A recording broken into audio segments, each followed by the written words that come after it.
Bhojpuri film industry के jubilee star Dinesh Lal Yadav Nirahua और Bhojpuri industry की होठ की कही जाने वाली अंजना सिंह की एक और नई फिल्म आने वाली है। जी हाँ, फिल्म का नाम है सैया जी दगाबाज। ये भोजपुरी फिल्म होने वाली है।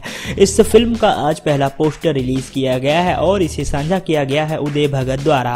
आपको बताना चाहेंगे इस फिल्म के राइटर डायरेक्टर हैं अजीत श्रीवास्तव, वहीं पर इस फिल्म के प्रोड्यूसर हैं राजेश राधेलाल और को प्रोड्यूसर है मंजू आर गुप्ता। इस फिल्म का म्यूजिक बहुत शानदार होगा क्योंकि म्यूजिक कंपोजर है ओम झा। वहीं पर इस फिल्म के गाने भी अच्छे होंगे क्योंकि इस फिल्म के सभी गाने लिखेंगे प्यारे लाल यादव और आजाद सिंह। इस फिल्म में जुबली स्टार दिनेश लाल यादव निरहुआ के साथ अंजना सिंह नजर आने वाली है और इस फिल्म का पहला पोस्टर रिलीज कर दिया गया है और जल्दी इस फिल्म का ट्रेलर और इस फिल्म के गाने भी रिलीज किए जाएंगे। आपको बताना चाहेंगे इस फिल्म के सभी गाने और फिल्म का ट्रेलर और फिल्म यशी फिल्म पर रिलीज किया जाएगा। जल्दी आप लोगों को इसका ट्रेलर यूट्यूब पर देखने को मिलेगा। दोस्तों, आप लोगों को फिल्म का पहला पोस्टर कैसा लगा कमेंट कर हमें जरूर बताएं।